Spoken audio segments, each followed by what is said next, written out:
vous ne m'en voudrez pas des fautes que je vais faire dans cette vidéo, parce que c'est la première fois que je fais ce genre d'exercice. Mais j'ai vu que d'autres le faisaient, alors pourquoi est-ce que je n'essayerais pas aussi de le faire?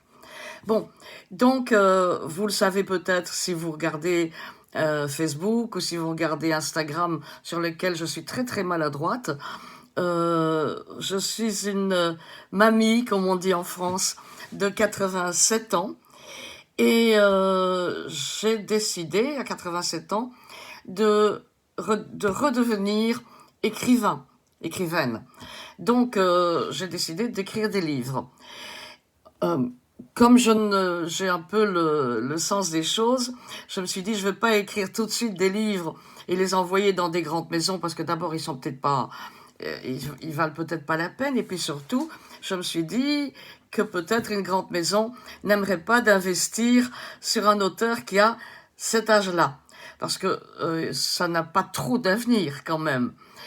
Alors j'ai décidé de publier les livres en autopublication, ça va beaucoup plus vite. Et c'est ce que j'ai fait. J'ai choisi 2 maisons d'édition. Une maison d'édition en Belgique qui s'appelle Le Livre en Papier. C'est une maison d'édition très très sympathique et pas une grande maison d'édition, bien sûr, une petite. Donc j'ai publié là une dizaine de livres. Et j'ai choisi aussi une autre maison d'édition en France qui travaille tout à fait autrement et qui est aussi très sympathique. Et c'est les éditions Baudelaire qui se trouvent à Lyon. Et là, j'ai publié 4 livres, il y a un 5e qui va paraître.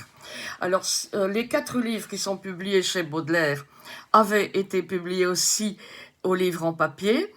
Mais le contraire n'est pas juste. Il y a des livres qui ont été publiés au livre en papier et qui n'ont pas été publiés chez Baudelaire.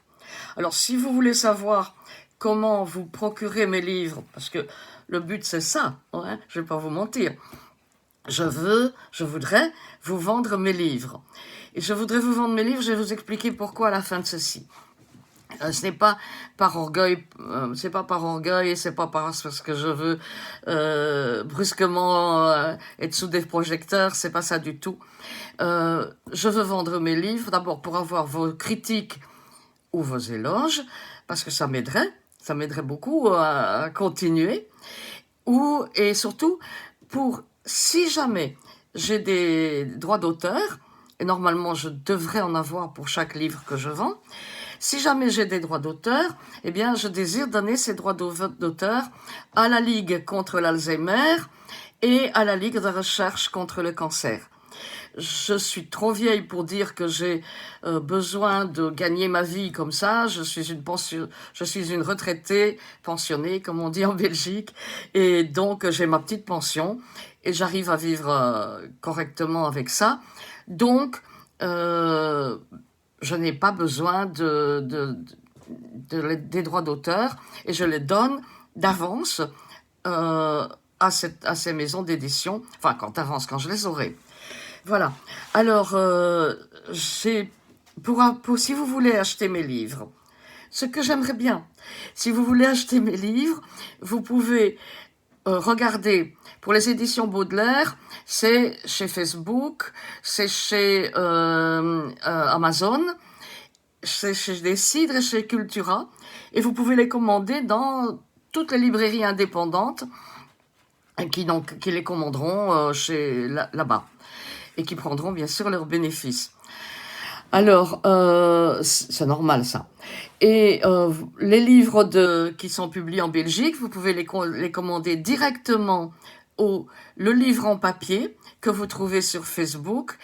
Et alors là, vous avez acheté un livre et vous pouvez suivre le schéma, acheter un livre, ou les commander aussi en librairie.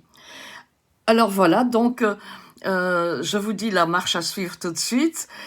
Si vous avez envie de commander un livre, est-ce que vous avez envie de lire? Bon, mes livres, ils sont pas trop difficiles, hein. C'est pas, il y a un petit peu de tout. Il y a des livres qui sont peut-être un petit peu plus difficiles, mais en général, à mon âge, on n'écrit pas des choses. Je ne vais pas faire de la philosophie, je ne vais pas faire des recherches historiques. J'écris pour m'amuser. J'écris pour me sentir un peu moins seule. J'écris pour mes amis, j'écris pour ma famille, j'écris pour me faire plaisir. Donc voilà pourquoi j'écris, c'est pas compliqué. Alors je ne vais pas aller faire de grandes recherches historiques comme certains auteurs font et que je respecte beaucoup. Je ne vais pas faire des choses comme ça. Je reste au niveau de mon ordinateur et de moi et de mon imagination. Sauf que il y a un livre que j'ai écrit sur un personnage que j'ai connu et que je trouvais à la fois très sympathique et très pathétique. Et ce personnage était un grand directeur de journal. Euh, Incidemment, comme il avait épousé quelqu'un de ma famille, c'était quelqu'un que j'ai connu un peu comme ça. Mais c'est l'idée qui m'a séduite. C'est l'idée de la solitude d'un homme qui avait été très connu, qui avait voyagé dans des pays, qui avait eu des hôtels, des entreprises et tout, et puis qui finalement, à la fin de sa vie, se retrouvait seul dans un appartement où il y avait beaucoup d'œuvres d'art, etc. Et la seule personne avec qui il pouvait parler, c'était sa bonne, qui était une bien brave femme, très dévouée, aussi intéressée par les sous de son travail, bien entendu. Et voilà. Et sa femme à lui, la femme de cet homme-là, elle était partie habiter très loin sur une île grecque. Et alors, cette démarche de ce couple qui habitait à la fois en Tunisie et à Paris, et puis après l'épouse sur une île grecque, ça m'avait frappé. Et donc, j'ai écrit un livre sur ce personnage-là, mais en inventant, parce que je ne les ai pas assez connus pour vouloir décrire leur réalité. Donc, ce n'est pas leur réalité vraie, j'ai écrit à partir de l'idée. Voilà, sur eux. Alors j'ai écrit aussi à partir de l'idée d'une dame que j'ai connue qui était gynécologue, mariée à un homme d'affaires, et mais qui avait un mariage extrêmement bourgeois en France. Et ce mariage brusquement s'est défait. Tout le monde s'est demandé pourquoi. Bon, il s'est défait d'abord parce que ça n'allait plus, et puis la femme a eu un accident. Et là, ça m'a donné le départ d'une histoire. Une histoire personnelle aussi m'a permis d'écrire. Alors, j'ai écrit à partir de cette histoire-là. Et puis voilà, j'ai écrit un livre aussi sur les 20 années de ma vie que j'ai passées en bourlinguant. Parce que les 20 premières années de ma vie, ça a été un peu...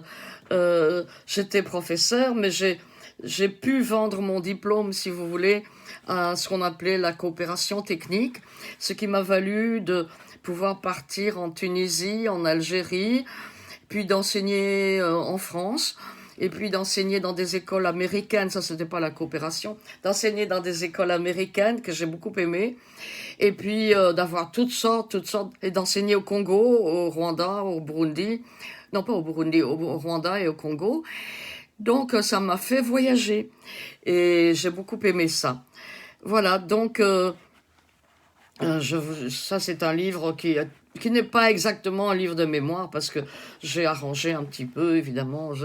D'abord, on arrange toujours. Quand on écrit déjà des livres de mémoire, on arrange toujours. C'est pas tout à fait la réalité, c'est la réalité arrangée. Bon, j'ai arrangé ma réalité. Alors, voilà. Comme ça, vous connaissez un petit peu quelle a été ma démarche. Et le dernier livre que j'ai écrit, qui vient de paraître, il m'est très cher celui-là. Parce que c'est des petits articles que pendant 14 ans, j'avais écrit sur ce qui s'appelait Facebook, qui s'appelle maintenant Meta. Et je dédie ce livre à Zuckerberg, parce qu'on peut penser ce qu'on veut de Zuckerberg. Quand il était étudiant, il a eu cette idée de génie de faire en sorte que des gens communiquent. Et il a lancé ce Facebook. Bon, ça l'a rendu millionnaire, tant mieux pour lui. ça l'a rendu millionnaire, mais je trouve que c'est une œuvre, c'est vraiment une bonne œuvre qu'il a fait. Parce que des tas de gens maintenant peuvent communiquer facilement, s'envoyer des petits messages, échanger des idées, échanger des choses parfois, parfois tomber amoureux, ça peut arriver. Je crois beaucoup qu'on peut tomber amoureux sur Facebook. Et donc, voilà. Et je crois aussi que sur Facebook, on peut avoir des engueulades extraordinaires, mais si ça reste dans des limites, parce que j'ai dû quand même parfois me séparer d'hommes qui étaient très injurieux à mon égard et pas du tout bien élevés. Et ça, je n'aime pas. Je n'aime pas les gens qui sont mal élevés. Bon, mais voilà.